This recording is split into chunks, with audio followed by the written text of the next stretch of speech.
Oke, selanjutnya kita akan masuk ke percobaan yang kedua, yaitu buck converter atau penurun tegangan. Nah, di sini tegangan 12 volt DC input kita turunkan. Bisa menjadi 11, 5, seperti itu ya.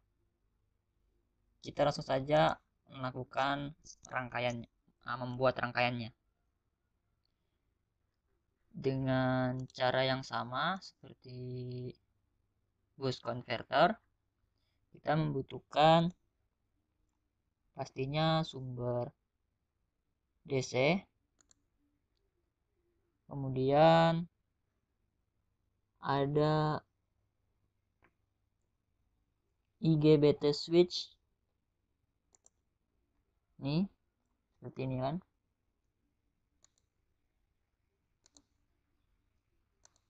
Saklar semikonduktor,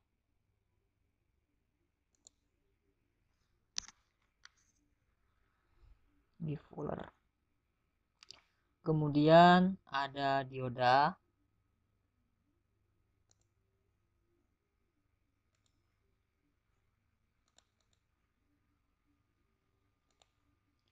selanjutnya induktor,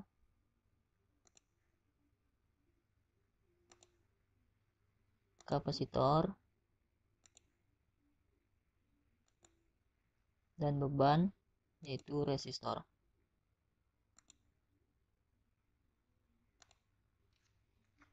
Kemudian ada switch on off,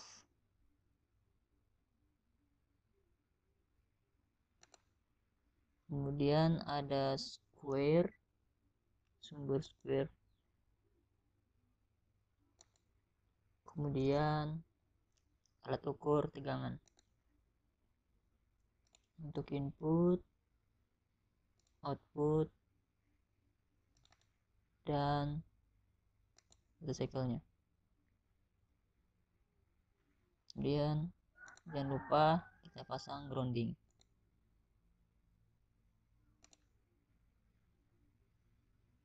Kemudian kita lakukan perangkaian.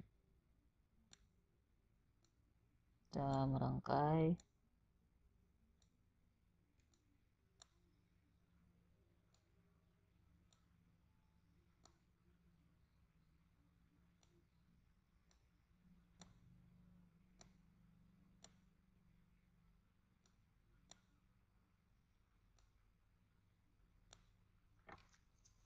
untuk nanti analisanya nanti saya akan lampirkan juga.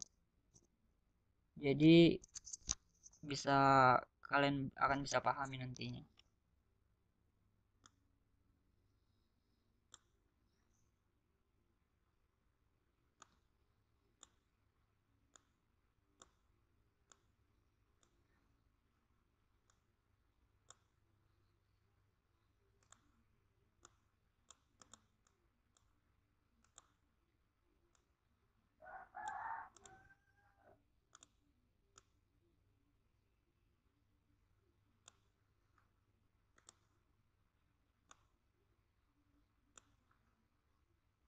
Oke, kita sudah merangkainya.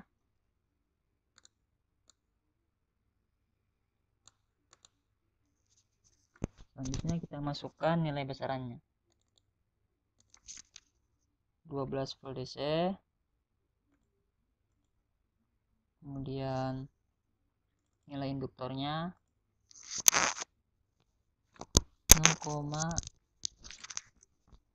0,02 3328H, 3328 Henry.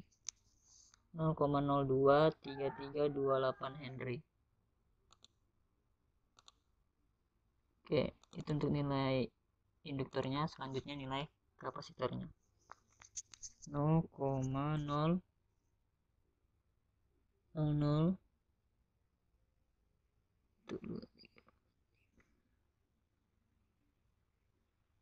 214 atau 214 mikrofarad ya. 0,00000214 farad.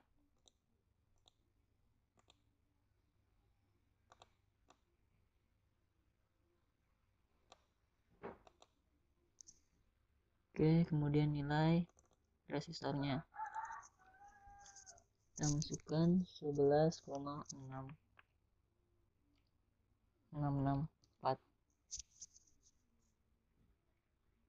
ohm.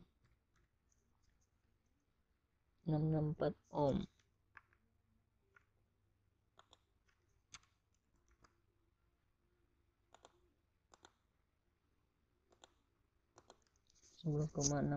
ohm. Kemudian kita berikan simbolis tegangan VI tegangan input.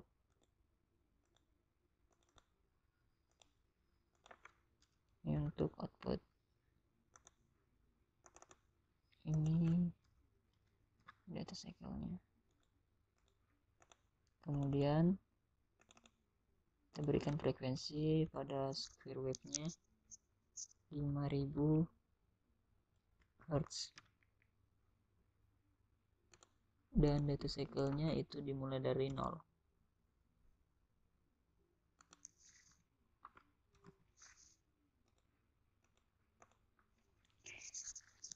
Oke, kita sama juga ada data cycle yang kita berikan dari 0, 20%, 50%, 70%, dan 100%. Namun kita mengambil dua tingkatan dari dua data cycle-nya karena untuk mempersingkat waktu atau mempersingkat videonya. Nah, sudah kita masukkan nilai besarannya, baik sumber, induktor, kapasitor, resistor, sumber square wave-nya, kemudian kita kasih nama tegangan input, tegangan output, data cycle-nya sudah kita namakan. Ini ada dioda juga, udah sama ya dengan gambar rangkaian di percobaan yang kedua ini, yaitu buck converter atau penurunan tegangan. Jadi tegangan 12 volt DC ini nanti kita turunkan, bisa kita turunkan nanti. Nah, rangkaiannya begini. Kita simpan di sini IGBT switch atau saklar semikonduktor transistor. Nah, juga sama ya pada rangkaian boost converter, namun penempatan saklarnya dia disimpan di atas switchnya. Nah, sehingga nanti aliran arusnya itu juga berbeda dengan rangkaian boost converter. Cuman sama saja ya, dia kita on off kan juga nanti. Nah, dari rangkaian ini, bentuk rangkaiannya seperti ini, nanti bisa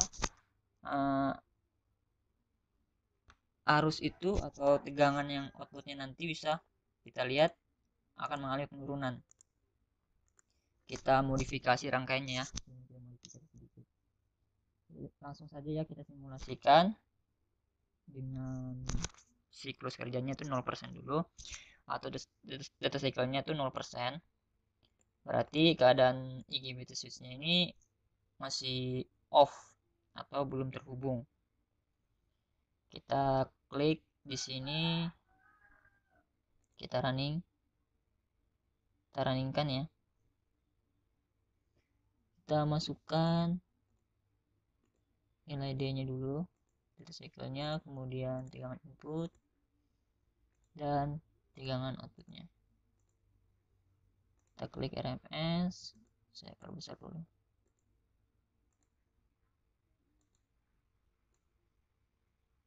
Nah, ini bisa dilihat ya. Untuk tegangan outputnya itu 0,0013. Jadi sangat kecil sekali ya tegangannya itu.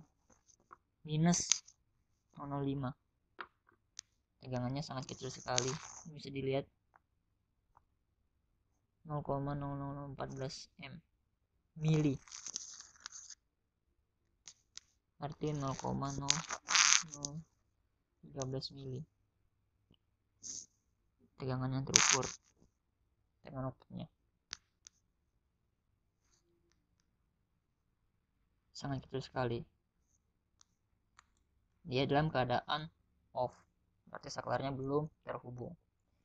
Bagaimana kalau kita masukkan nilai 20%? Cycle-nya 20% atau 0,2. Kita running. Nah, bisa dilihat ya.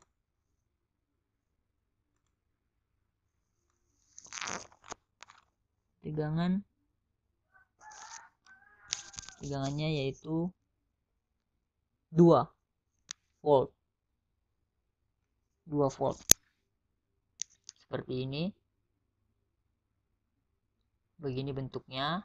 Untuk sinyalnya seperti ini. Kalau mau lebih jelasnya, saya bisa zoomkan.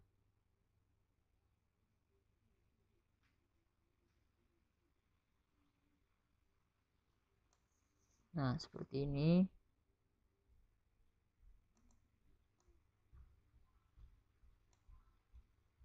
Ini untuk 20%. Masih kecil ya untuk on-nya. Nah, gelombangnya seperti ini. Tegangannya 2 volt. Dari 12 volt input, itu menjadi 2 volt saja. Kecil sekali ya tegangannya. Kemudian, kita akan langsung menaikkan lagi nilai duty cycle-nya menjadi 50% atau 0,5. Ya kan, kita nyalakan. Nah, ini untuk yang 50% duty cycle-nya. Gelombangnya seperti ini, on off-nya. Kemudian ini sumber nilai tegangannya yang terukur. Tegangan outputnya itu sebesar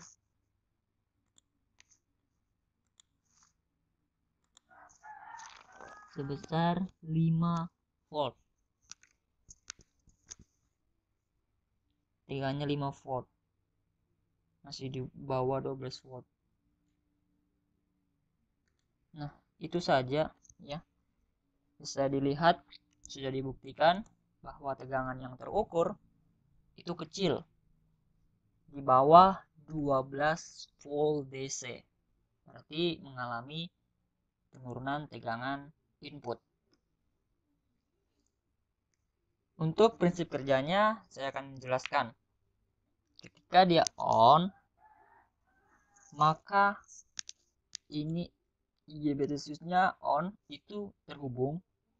Arus akan mengalir lewat induktor, kapasitor, dan beban resistor.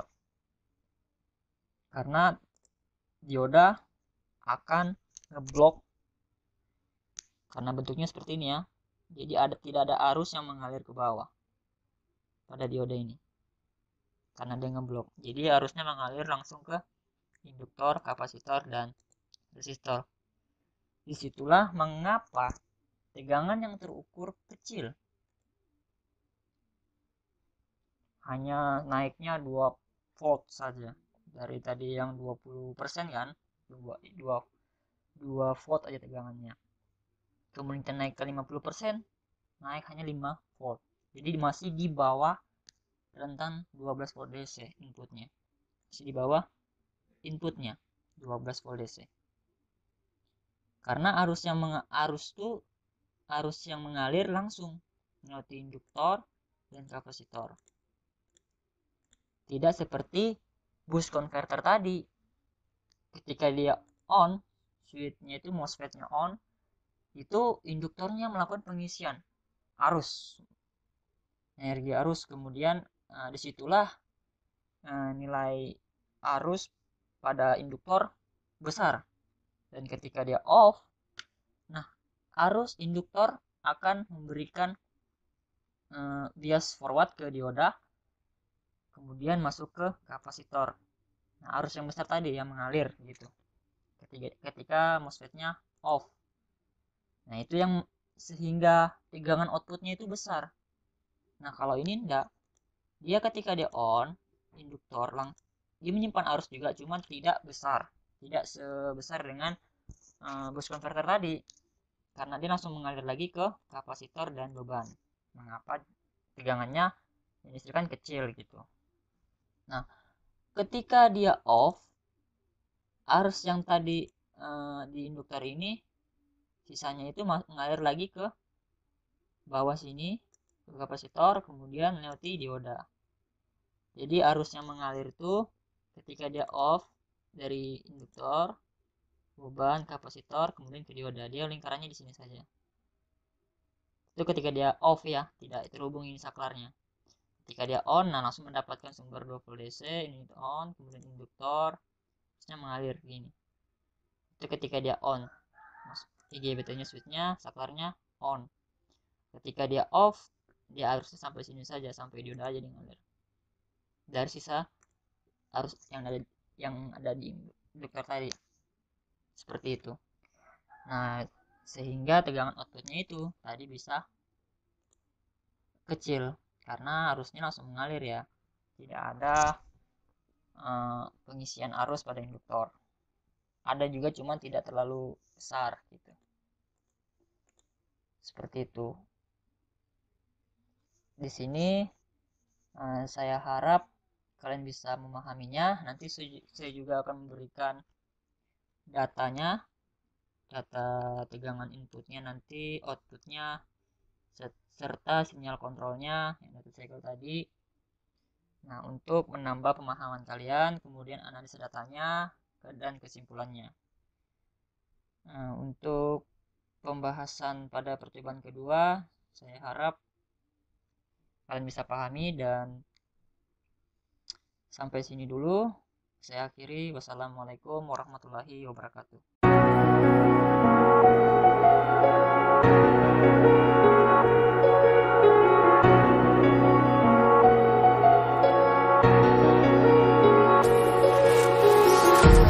Empty hearts and neon lights, they're playing with my mind.